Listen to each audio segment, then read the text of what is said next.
A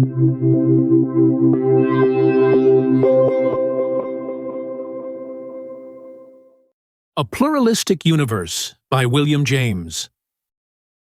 Lecture 6. Bergson and his Critique of Intellectualism. I gave you a very stiff lecture last time, and I fear that this one can be little less so. The best way of entering into it will be to begin immediately with Bergson's philosophy, since I told you that that was what had led me personally to renounce the intellectualistic method and the current notion that logic is an adequate measure of what can or cannot be. Professor Henri Bergson is a young man, comparatively, as influential philosophers go, having been born at Paris in 1859. His career has been the perfectly routine one of a successful French professor. Entering the École Normale Supérieure at the age of 22, he spent the next 17 years teaching at lycée, provincial or Parisian, until his 40th year, when he was made professor at the said École Normale. Since 1900, he has been professor at the Collège de France and member of the Institute since 1900. So far as the outward facts go, Bergson's career has then been commonplace to the utmost. Neither one of Taine's famous principles of explanation of great men, the race, the environment, or the moment. No, nor all three together, will explain that peculiar way of looking at things that constitutes his mental individuality. Originality in men dates from nothing previous. Other things date from it, rather. I have to confess that Bergson's originality is so profuse that many of his ideas baffle me entirely. I doubt whether anyone understands him all over, so to speak, and I am sure that he would himself be the first to see that this must be, and to confess that things which he himself has not yet thought out clearly had yet to be mentioned, and have a tentative place assigned them in his philosophy. Many of us are profusely original, in that no man can understand us. Violently peculiar ways of looking at things are no great rarity. The rarity is when great peculiarity of vision is allied with great lucidity and unusual command of all the classic expository apparatus. Bergson's resources in the way of erudition are remarkable, and in the way of expression they are simply phenomenal. This is why, in France, where l'art de bien dire counts for so much, and is so sure of appreciation, he has immediately taken so eminent a place in public esteem. Old-fashioned professors, whom his ideas quite fail to satisfy, nevertheless speak of his talent almost with bated breath, while the youngsters flock to him as to a master. If anything can make hard things easy to follow, it is a style like Bergson's, a straightforward style, an American reviewer lately called it, failing to see that such straightforwardness means a flexibility of verbal resource that follows the thought without a crease or wrinkle, as elastic silk underclothing follows the movements of one's body. The lucidity of Bergson's way of putting things is what all readers are first struck by. It seduces you and bribes you in advance to become his disciple. It is a miracle, and he a real magician. M. Bergson, if I am rightly informed, came into philosophy through the gateway of mathematics. The old antinomies of the infinite were, I imagine, the irritant that first woke his faculties from their dogmatic slumber. You all remember Zeno's famous paradox, or sophism, as many of our logic books still call it, of Achilles and the tortoise. Give that reptile ever so small in advance, and the swift runner Achilles can never overtake him, much less get ahead of him, for if space and time are infinitely divisible, as our intellects tell us they must be, by the time Achilles reaches the tortoise's starting point, the tortoise has already got ahead of that starting point, and so on ad infinitum, the interval between the pursuer and the pursued growing endlessly minuter, but never becoming wholly obliterated. The common way of showing up the sophism here is by pointing out the ambiguity of the expression never can overtake. What the word never falsely suggests, it is said, is an infinite duration of time. What it really means is the inexhaustible number of the steps of which the overtaking must consist. But if these steps are infinitely short, a finite time will suffice for them, and in point of fact, they do rapidly converge, whatever be the original interval or the contrasted speeds, toward infinitesimal shortness. This proportionality of the shortness of the times to that of the spaces required frees us, it is claimed, from the sophism which the word never suggests. But this criticism misses Zeno's point entirely. Zeno would have been perfectly willing to grant that if the tortoise can be overtaken at all, he can be overtaken in, say, 20 seconds, but he would still have insisted that he can't be overtaken at all. Take Achilles and the tortoise out of the account altogether, he would have said. They complicate the case unnecessarily. Take any single process of change, whatever. Take the 20 seconds themselves elapsing. If time be infinitely divisible, and it must be so on intellectualist principles, they simply cannot elapse, their end cannot be reached, for no matter how much of them has already elapsed, before the remainder, however minute, can have wholly elapsed, the earlier half of it must first have elapsed, and this ever re-arising need of making the earlier half elapse first leaves time with always something to do before the last thing is done, so that the last thing never gets done. Expressed in bare numbers, it is like the convergent series 1/2 plus 1/4 plus 1/8, etc., of which the limit is 1. But this limit, simply because it is a limit, stands outside the series, the value of which approaches it indefinitely but never touches it. If in the natural world there were no other way of getting things save by such successive addition of their logically involved fractions, no complete units or whole things would ever come into being, for the fraction's sum would always leave a remainder. But in point of fact, nature doesn't make eggs by making first half an egg, then a quarter, then an eighth, etc., and adding them together. She either makes a whole egg at once or none at all, and so of all her other units. It is only in the sphere of change, then, where one phase of a thing must needs come into being before another phase can come, that Zeno's paradox gives trouble. And it gives trouble then only if the succession of steps of change be infinitely divisible. If a bottle had to be emptied by an infinite number of successive decrements, it is mathematically impossible that the emptying should ever positively terminate.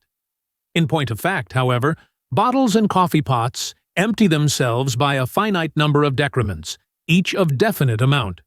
Either a whole drop emerges, or nothing emerges from the spout. If all change went thus drop-wise, so to speak, if real time sprouted or grew by units of duration of determinate amount, just as our perceptions of it grow by pulses, there would be no Zenonian paradoxes or Kantian antinomies to trouble us.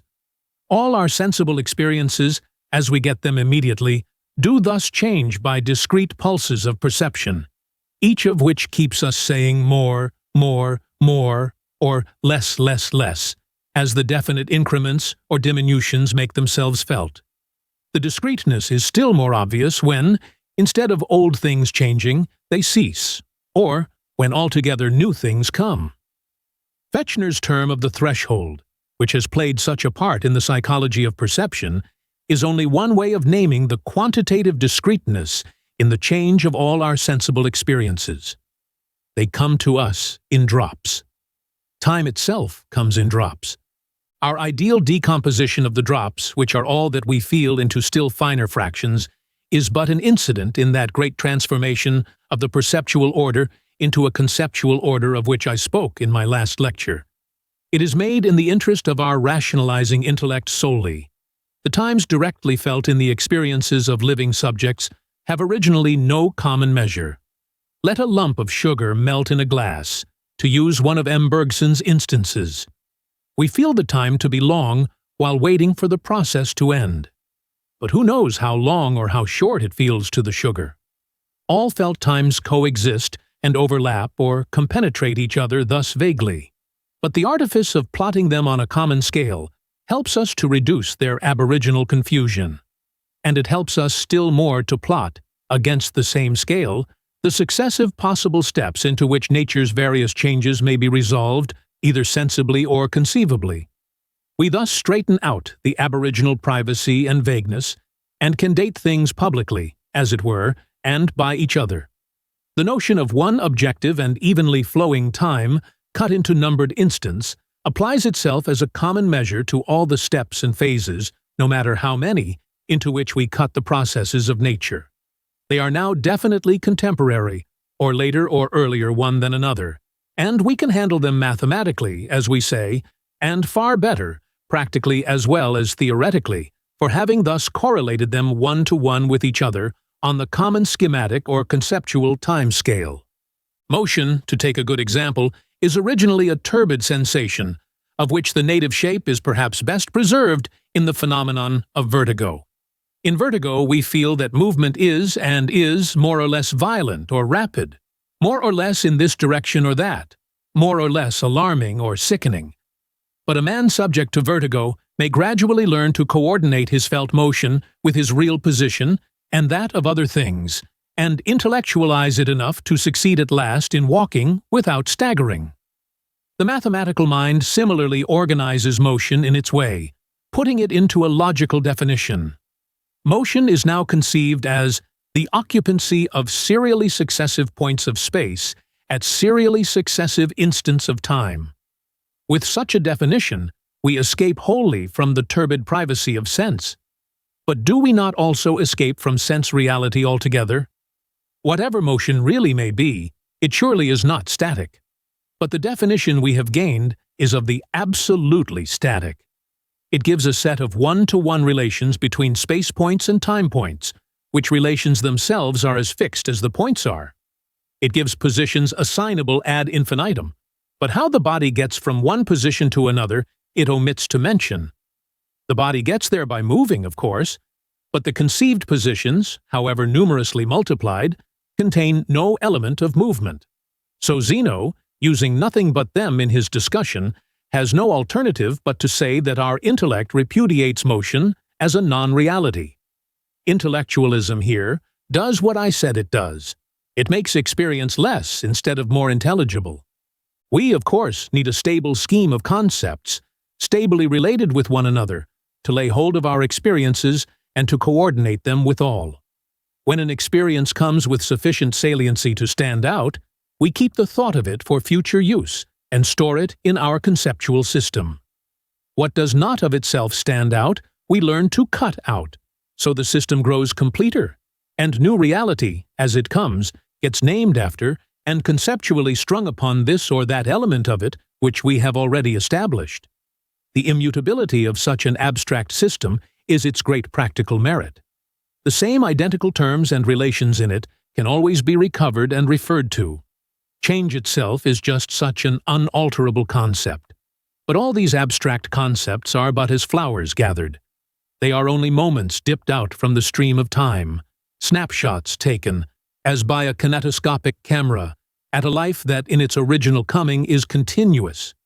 Useful as they are as samples of the garden, or to re-enter the stream with, or to insert in our revolving lantern, they have no value but these practical values. You cannot explain by them what makes any single phenomenon be or go. You merely dot out the path of appearances which it traverses. For you cannot make continuous being out of discontinuities, and your concepts are discontinuous. The stages into which you analyze a change are states. The change itself goes on between them. It lies along their intervals, inhabits what your definition fails to gather up, and thus eludes conceptual explanation altogether. When the mathematician, Bergson writes, calculates the state of a system at the end of a time t, nothing need prevent him from supposing that between whiles the universe vanishes, in order suddenly to appear again at the due moment in the new configuration. It is only the t-the moment that counts. That which flows throughout the intervals, namely real time, plays no part in his calculation. In short, the world on which the mathematician operates is a world which dies and is born anew at every instant, like the world which Descartes thought of when he spoke of a continued creation. To know adequately what really happens, we ought, Bergson insists, to see into the intervals, but the mathematician sees only their extremities. He fixes only a few results. He dots a curve and then interpolates. He substitutes a tracing for a reality. This being so undeniably the case, the history of the way in which philosophy has dealt with it is curious. The ruling tradition in philosophy has always been the Platonic and Aristotelian belief that fixity is a nobler and worthier thing than change. Reality must be one and unalterable. Concepts, being themselves fixities, agree best with this fixed nature of truth, so that for any knowledge of ours to be quite true, it must be knowledge by universal concepts rather than by particular experiences, for these notoriously are mutable and corruptible. This is the tradition known as rationalism in philosophy, and what I have called intellectualism is only the extreme application of it. In spite of skeptics and empiricists, in spite of Protagoras, Hume, and James Mill, rationalism has never been seriously questioned, for its sharpest critics have always had a tender place in their hearts for it, and have obeyed some of its mandates. They have not been consistent. They have played fast and loose with the enemy, and Bergson alone has been radical. To show what I mean by this, let me contrast his procedure with that of some of the transcendentalist philosophers whom I have lately mentioned. Coming after Kant, these pique themselves on being critical, on building, in fact, upon Kant's critique of pure reason. What that critique professed to establish was this, that concepts do not apprehend reality, but only such appearances as our senses feed out to them. They give immutable intellectual forms to these appearances, it is true, but the reality in sich, from which in ultimate resort the sense appearances have to come, remains forever unintelligible to our intellect. Take motion, for example. Sensibly, motion comes in drops, waves, or pulses, either some actual amount of it or none being apprehended. This amount is the datum or gab which reality feeds out to our intellectual faculty, but our intellect makes of it a task or off-gabe. This pun is one of the most memorable of Kant's formulas, and insists that in every pulse of it, an infinite number of successive minor pulses shall be ascertainable. These minor pulses we can indeed go on to ascertain, or to compute indefinitely if we have patience. But it would contradict the definition of an infinite number to suppose the endless series of them to have actually counted themselves out piecemeal. Zeno made this manifest, so the infinity which our intellect requires of the sense datum is thus a future and potential rather than a past and actual infinity of structure. The datum after it has made itself must be decomposable ad infinitum by our conception, but of the steps by which that structure actually got composed, we know nothing. Our intellect casts, in short, no ray of light on the processes by which experiences get made. Kant's monistic successors have in general found the data of immediate experience even more self-contradictory when intellectually treated than Kant did. Not only the character of infinity involved in the relation of various empirical data to their conditions, but the very notion that empirical things should be related to one another at all has seemed to them, when the intellectualistic fit was upon them, full of paradox and contradiction. We saw in a former lecture numerous instances of this from Hegel, Bradley, Royce, and others. We saw also where the solution of such an intolerable state of things was sought for by these authors, whereas Kant had placed it outside of and before our experience, in the Dinge an sich, which are the causes of the latter, his monistic successors all look for it either after experience as its absolute completion, or else consider it to be, even now implicit within experience, as its ideal signification. Kant and his successors look, in short, in diametrically opposite directions. Do not be misled by Kant's admission of theism into his system. His God is the ordinary, dualistic God of Christianity, to whom his philosophy simply opens the door. He has nothing whatsoever in common with the absolute spirit set up by his successors. So far as this absolute spirit is logically derived from Kant, it is not from his God, but from entirely different elements of his philosophy. First, from his notion that an unconditioned totality of the conditions of any experience must be assignable, and then from his other notion that the presence of some witness or ego of apperception is the most universal of all the conditions in question.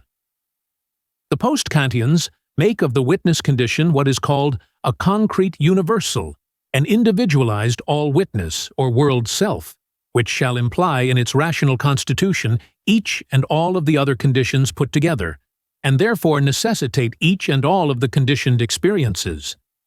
Abridgments like this of other men's opinions are very unsatisfactory. They always work injustice. But in this case, those of you who are familiar with the literature will see immediately what I have in mind.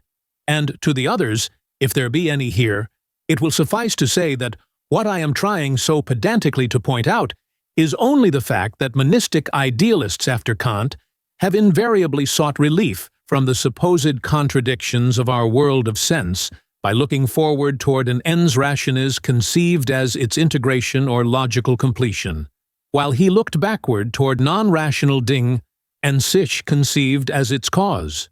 Pluralistic empiricists, on the other hand, have remained in the world of sense, either naively and because they overlooked the intellectualistic contradictions, or because, not able to ignore them, they thought they could refute them by a superior use of the same intellectualistic logic. Thus it is that John Mill pretends to refute the Achilles tortoise fallacy. The important point to notice here is the intellectualist logic. Both sides treat it as authoritative, but they do so capriciously. The absolutists smashing the world of sense by its means, the empiricists smashing the absolute. For the absolute, they say, is the quintessence of all logical contradictions. Neither side attains consistency. The Hegelians have to invoke a higher logic to supersede the purely destructive efforts of their first logic. The empiricists use their logic against the absolute, but refuse to use it against finite experience. Each party uses it or drops it to suit the vision it has faith in, but neither impugns in principle its general theoretic authority. Bergson alone challenges its theoretic authority in principle. He alone denies that mere conceptual logic can tell us what is impossible or possible in the world of being or fact, and he does so for reasons which, at the same time that they rule logic out from lordship over the whole of life, establish a vast and definite sphere of influence where its sovereignty is indisputable. Bergson's own text, felicitous as it is too intricate for quotation, so I must use my own inferior words in explaining what I mean by saying this. In the first place, logic, giving primarily the relations between concepts as such, and the relations between natural facts only secondarily, or so far as the facts have been already identified with concepts and defined by them, must of course stand or fall with the conceptual method. But the conceptual method is a transformation which the flux of life undergoes at our hands in the interests of practice essentially, and only subordinately in the interests of theory. We live forward, we understand backward, said a Danish writer. And to understand life by concepts is to arrest its movement, cutting it up into bits as if with scissors, and immobilizing these in our logical herbarium, where, comparing them as dried specimens, we can ascertain which of them statically includes or excludes which other. This treatment supposes life to have already accomplished itself, for the concepts, being so many views taken after the fact, are retrospective and post-mortem. Nevertheless, we can draw conclusions from them and project them into the future. We cannot learn from them how life made itself go, or how it will make itself go.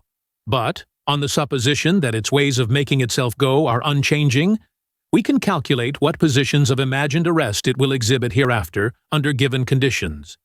We can compute, for instance, at what point Achilles will be, and where the tortoise will be at the end of the 20th minute. Achilles may then be at a point far ahead, but the full detail of how he will have managed practically to get there, our logic never gives us. We have seen, indeed, that it finds that its results contradict the facts of nature. The computations which the other sciences make differ in no respect from those of mathematics. The concepts used are all of them dots through which, by interpolation or extrapolation, curves are drawn, while along the curves other dots are found as consequences. The latest refinements of logic dispense with the curves altogether, and deal solely with the dots and their correspondences each to each in various series.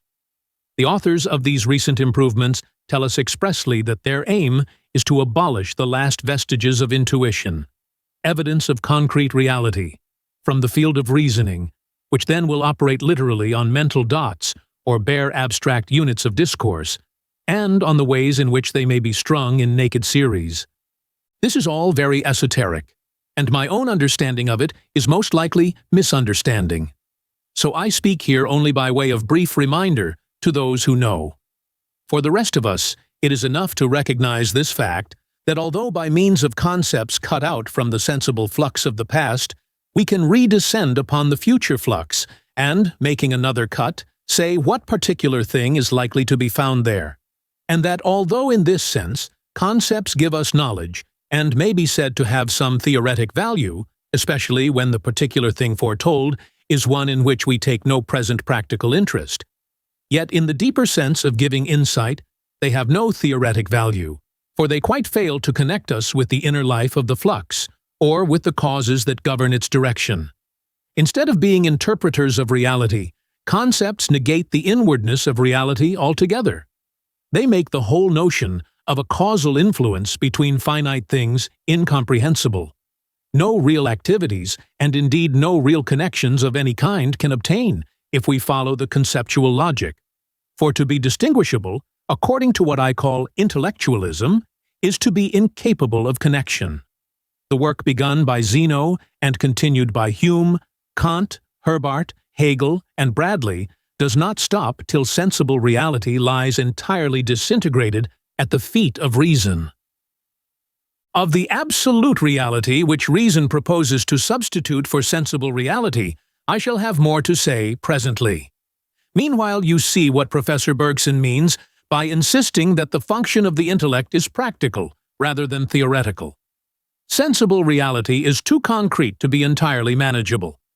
Look at the narrow range of it, which is all that any animal, living in it exclusively as he does, is able to compass. To get from one point in it to another, we have to plow or wade through the whole intolerable interval. No detail is spared us. It is as bad as the barbed wire complications at Port Arthur, and we grow old and die in the process. But, with our faculty of abstracting and fixing concepts, we are there in a second, almost as if we controlled a fourth dimension, skipping the intermediaries as by a divine winged power, and getting at the exact point we require without entanglement with any context. What we do, in fact, is to harness up reality in our conceptual systems in order to drive it the better. This process is practical because all the termini to which we drive are particular termini, even when they are facts of the mental order. But the sciences in which the conceptual method chiefly celebrates its triumphs are those of space and matter, where the transformations of external things are dealt with.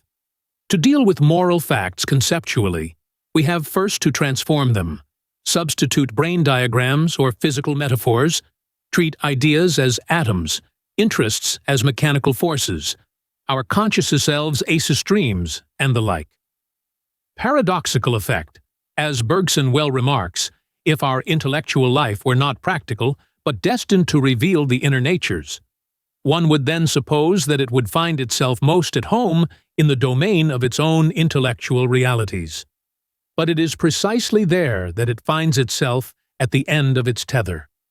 We know the inner movements of our spirit only perceptually.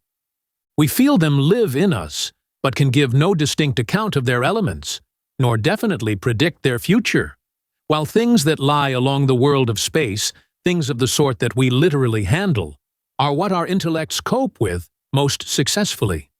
Does not this confirm us in the view that the original and still surviving function of our intellectual life is to guide us in the practical adaptation of our expectancies and activities? One can easily get into a verbal mess at this point, and my own experience with pragmatism makes me shrink from the dangers that lie in the word practical, and far rather than stand out against you for that word. I am quite willing to part company with Professor Bergson, and to ascribe a primarily theoretical function to our intellect, provided you on your part then agree to discriminate theoretic or scientific knowledge from the deeper speculative knowledge aspired to by most philosophers, and concede that theoretic knowledge, which is knowledge about things, as distinguished from living or sympathetic acquaintance with them, touches only the outer surface of reality.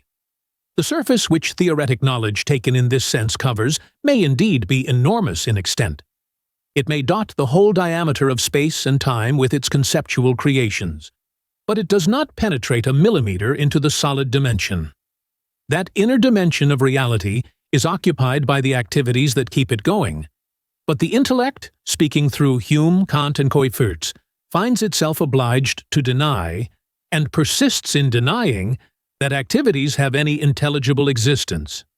What exists for thought, we are told, is at most the results that we illusorily ascribe to such activities, strung along the surfaces of space and time by Regeln der Verknüpfung, laws of nature which state only coexistences and successions.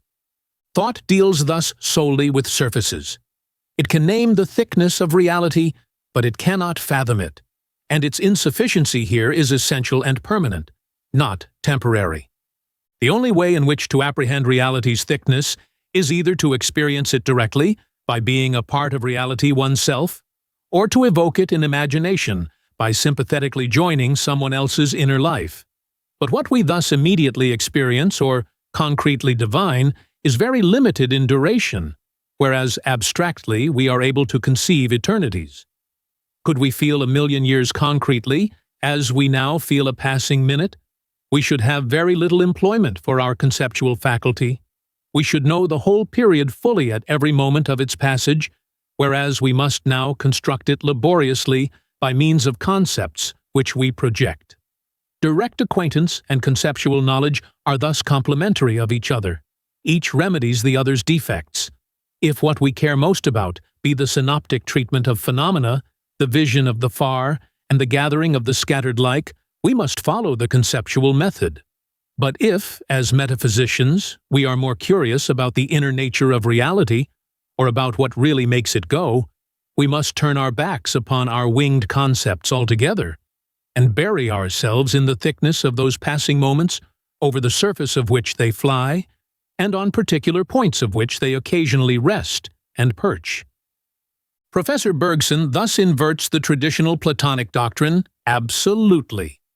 Instead of intellectual knowledge being the profounder, he calls it the more superficial. Instead of being the only adequate knowledge, it is grossly inadequate, and its only superiority is the practical one of enabling us to make shortcuts through experience and thereby to save time. The one thing it cannot do is to reveal the nature of things, which last remark, if not clear already, will become clearer as I proceed. Dive back into the flux itself, then, Bergson tells us, if you wish to know reality, that flux which Platonism, in its strange belief that only the immutable is excellent, has always spurned. Turn your face toward sensation, that flesh-bound thing which rationalism has always loaded with abuse. This, you see, is exactly the opposite remedy from that of looking forward into the absolute, which our idealistic contemporaries prescribe. It violates our mental habits, being a kind of passive and receptive listening quite contrary to that effort to react noisily and verbally on everything, which is our usual intellectual pose. What, then, are the peculiar features in the perceptual flux, which the conceptual translation so fatally leaves out? The essence of life is its continuously changing character, but our concepts are all discontinuous and fixed, and the only mode of making them coincide with life is by arbitrarily supposing positions of arrest therein. With such arrests, our concepts may be made congruent, but these concepts are not parts of reality, not real positions taken by it, but supposition rather, notes taken by ourselves. You can no more dip up the substance of reality with them than you can dip up water with a net, however finely meshed. When we conceptualize, we cut out and fix and exclude everything but what we have fixed. A concept means that and no other. Conceptually, time excludes space. Motion and rest exclude each other. Approach excludes contact. Presence excludes absence. Unity excludes plurality. Independence excludes relativity. Mine excludes yours. This connection excludes that connection, and so on indefinitely. Whereas in the real concrete sensible flux of life, experiences come penetrate each other so that it is not easy to know just what is excluded and what not.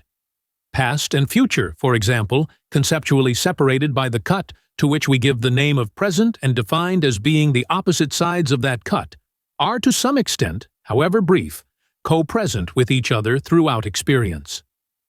The literally present moment is a purely verbal supposition, not a position. The only present ever realized concretely being the passing moment in which the dying rearward of time and its dawning future forever mix their lights. Say now, and it was even while you say it. It is just intellectualism's attempt to substitute static cuts for units of experience duration that makes real motion so unintelligible. The conception of the first half of the interval between Achilles and the tortoise excludes that of the last half, and the mathematical necessity of traversing it separately before the last half is traversed stands permanently in the way of the last half ever being traversed. Meanwhile, the living Achilles, who, for the purposes of this discussion, is only the abstract name of one phenomenon of impetus, just as the tortoise is of another, asks no leave of logic. The velocity of his acts is an indivisible nature in them, like the expansive tension in a spring compressed. We define it conceptually as I, but the S and T are only artificial cuts made after the fact, and indeed most artificial when we treat them in both runners as the same tracks of objective space and time. For the experienced spaces and times in which the tortoise inwardly lives are probably as different as his velocity from the same things in Achilles. The impetus of Achilles is one concrete fact, and carries space, time, and conquest over the inferior creature's motion indivisibly in it.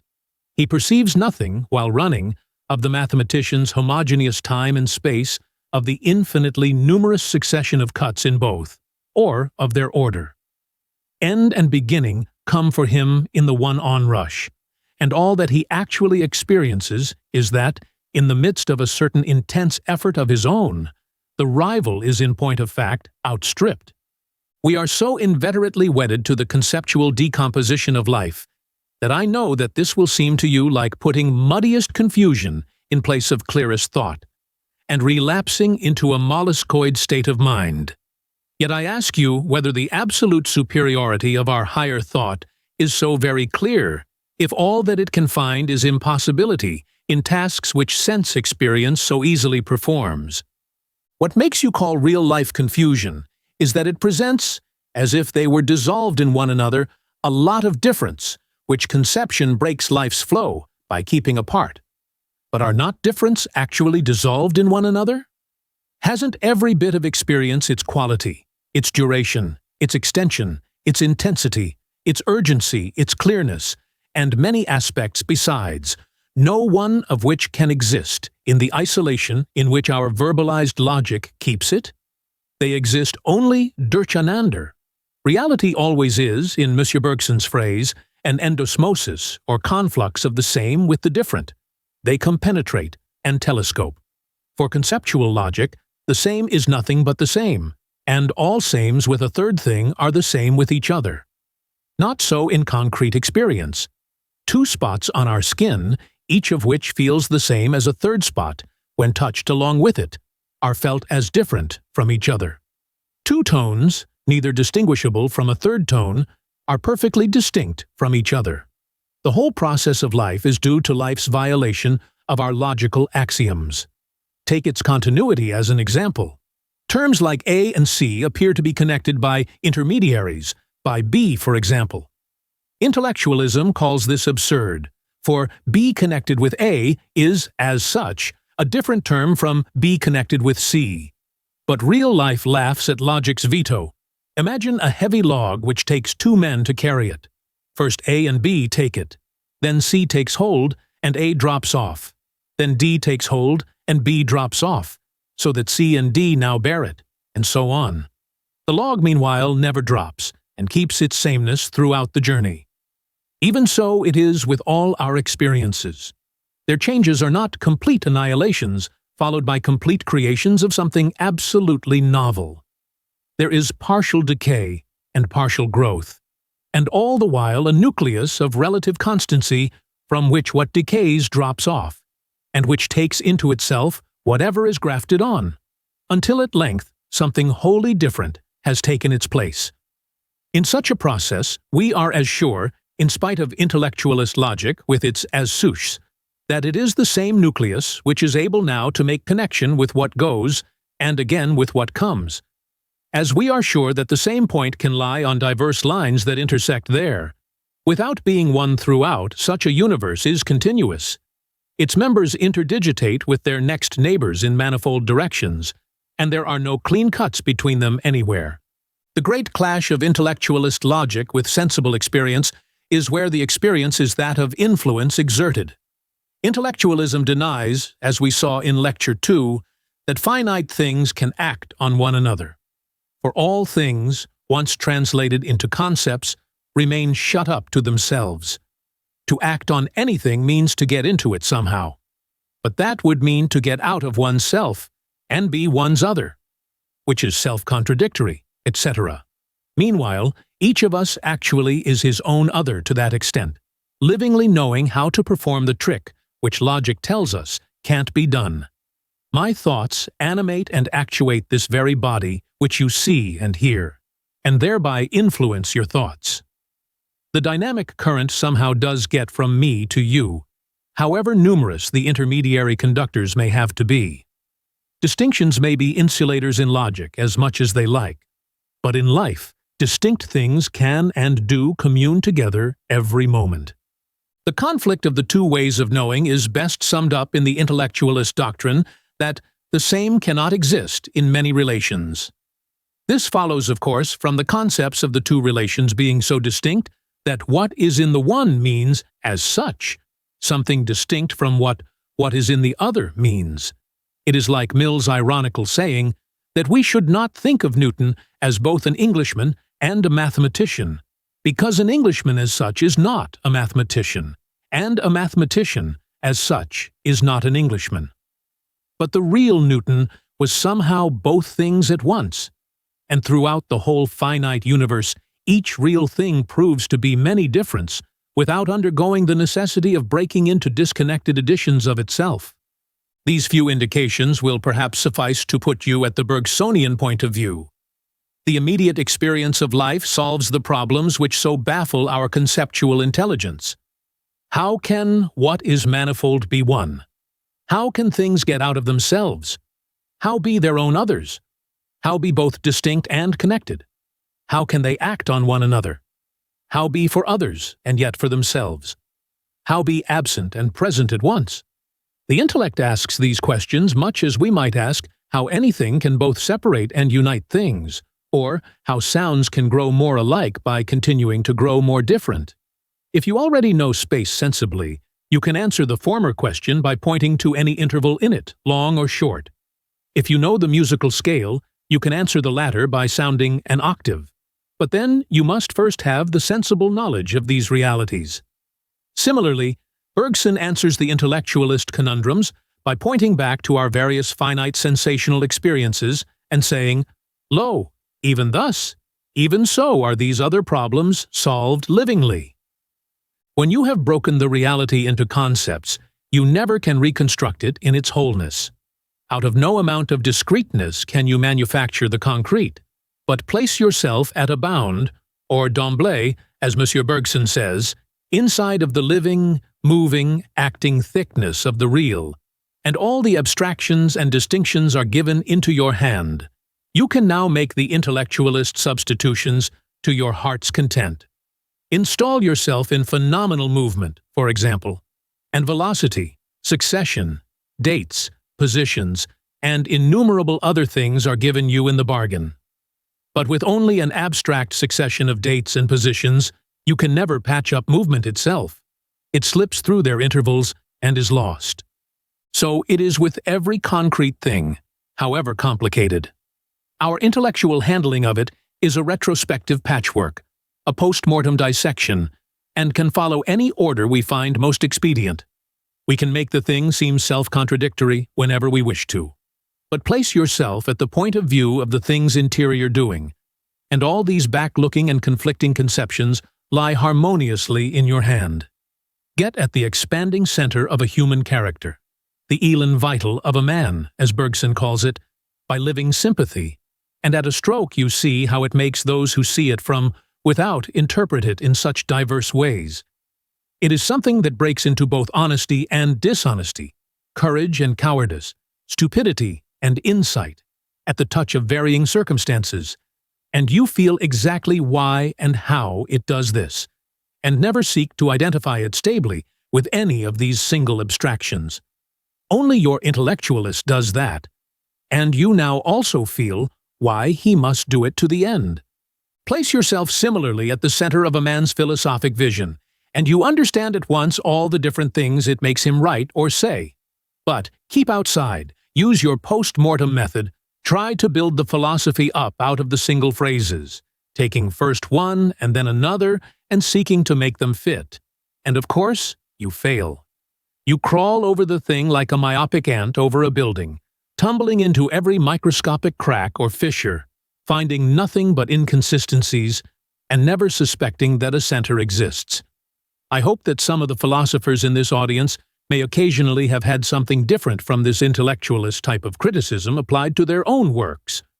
What really exists is not things made, but things in the making. Once made, they are dead, and an infinite number of alternative conceptual decompositions can be used in defining them. But put yourself in the making by a stroke of intuitive sympathy with the thing, and the whole range of possible decompositions coming at once into your possession, you are no longer troubled with the question of which of them is the more absolutely true. Reality falls in passing into conceptual analysis. It mounts in living its own undivided life. It buds and bourgeons, changes and creates. Once adopt the movement of this life in any given instance, and you know what Bergson calls the devenir real, by which the thing evolves and grows. Philosophy should seek this kind of living understanding of the movement of reality, not follow science in vainly patching together fragments of its dead results. Thus, much of M. Bergson's philosophy is sufficient for my purpose in these lectures, so here I will stop, leaving unnoticed all its other constituent features, original and interesting though they be. You may say, and doubtless some of you now are saying inwardly, that his remanding us to sensation in this wise is only a regress, a return to that ultra-crude empiricism which your own idealists since Green have buried 10 times over. I confess that it is indeed a return to empiricism, but I think that the return in such accomplished shape only proves the latter's immortal truth. What won't stay buried must have some genuine life. Am Anfang war die Tat. Fact is a fate. Zudem alle unsere konzeptuelle Handhabung als unzureichende Zweite kommt, nie ihr volles Äquivalent. When I read recent transcendentalist literature, I must partly accept my colleague Royce. I get nothing but a sort of marking of time, champing of jaws, pawing of the ground, and resettling into the same attitude, like a weary horse in a stall with an empty manger. It is but turning over the same few threadbare categories, bringing the same objections, and urging the same answers and solutions, with never a new fact or a new horizon coming into sight. But open Bergson, and new horizons loom on every page you read. It is like the breath of the morning and the song of birds. It tells of reality itself, instead of merely reiterating what dusty-minded professors have written about what other previous professors have thought. Nothing in Bergson is shop-worn or at second hand.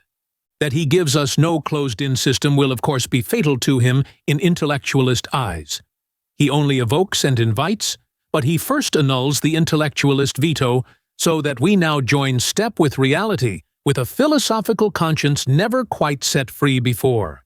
As a French disciple of his well expresses it, Bergson claims of us, first of all, a certain inner catastrophe, and not everyone is capable of such a logical revolution. But those who have once found themselves flexible enough for the execution of such a psychological change of front, discover somehow that they can never return again to their ancient attitude of mind. They are now Bergsonians, and possess the principal thoughts of the master all at once. They have understood in the fashion in which one loves, they have caught the whole melody, and can thereafter admire at their leisure the originality, the fecundity, and the imaginative genius with which its author develops, transposes, and varies in 1,000 ways by the orchestration of his style and dialectic, the original theme. This, scant as it is all I have to say about Bergson on this occasion. I hope it may send some of you to his original text. I must now turn back to the point where I found it advisable to appeal to his ideas. You remember my own intellectualist difficulties in the last lecture about how a lot of separate consciousnesses can at the same time be one collective thing. How, I asked, can one and the same identical content of experience, of which on idealist principles the esse is to be felt so diversely, if itself be the only feeler? The usual way of escape by quateness, or as such, won't help us here if we are radical intellectualists, I said, for appearance together is as such not appearance apart. The world qua many is not the world qua one, as absolutism claims.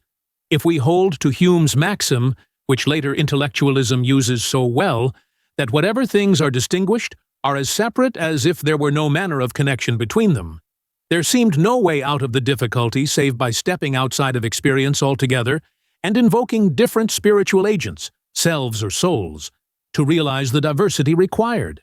But this rescue by scholastic entities I was unwilling to accept any more than pantheistic idealists accept it. Yet, to quote Fechner's phrase again, nichts Wirkliches kann unmöglich sein. The actual cannot be impossible. And what is actual at every moment of our lives is the sort of thing which I now proceed to remind you of. You can hear the vibration of an electric contact maker, smell the ozone, see the sparks, and feel the thrill, co-consciously as it were, or in one field of experience. But you can also isolate any one of these sensations by shutting out the rest. If you close your eyes, hold your nose, and remove your hand, you can get the sensation of sound alone, but it seems still the same sensation that it was. And if you restore the action of the other organs, the sound coalesces with the feeling, the sight, and the smell sensations again. Now, the natural way of talking of all this is to say that certain sensations are experienced, now singly, and now together with other sensations, in a common conscious field.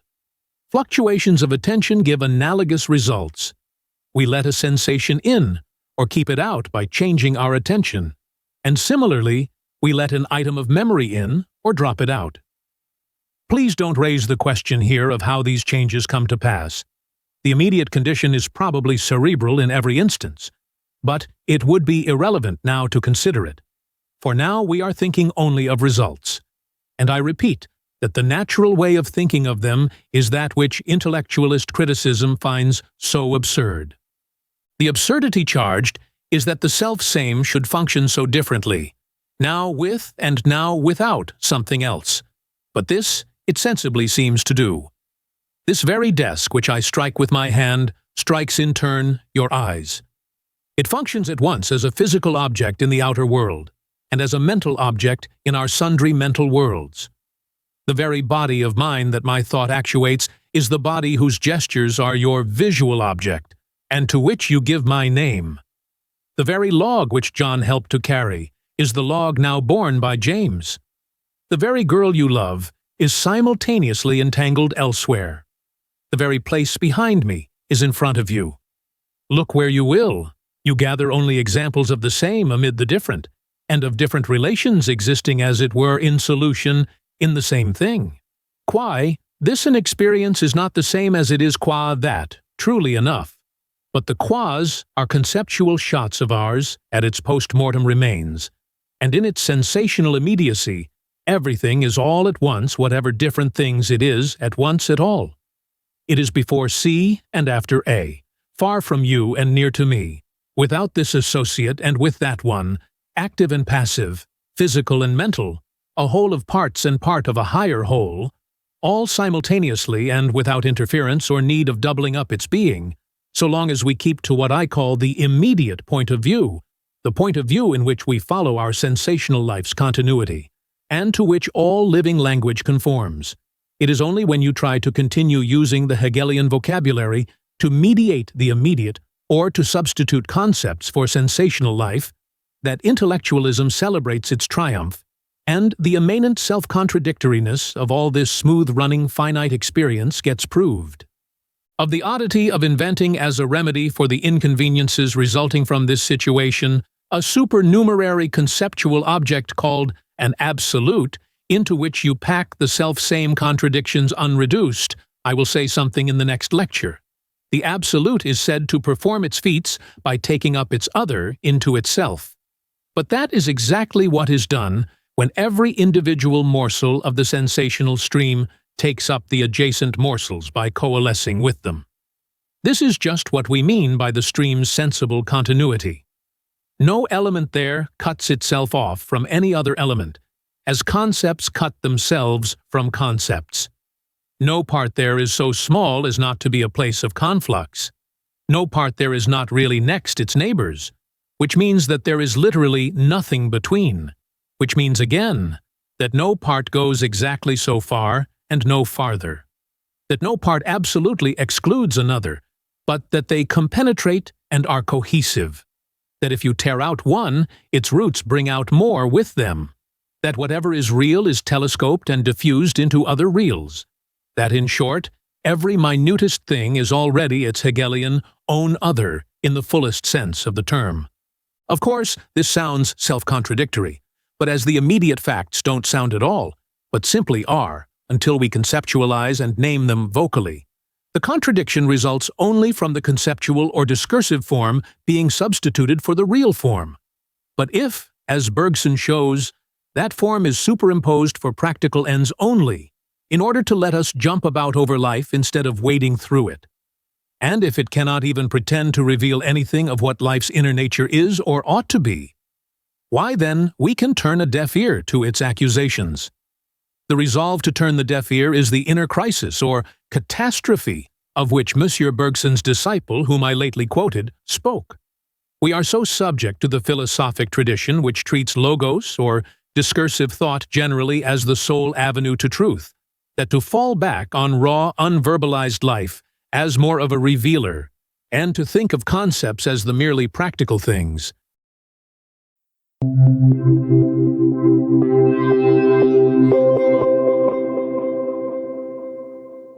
You've just listened to Lecture 6 from A Pluralistic Universe by William James, brought to you by StudyLab Pro.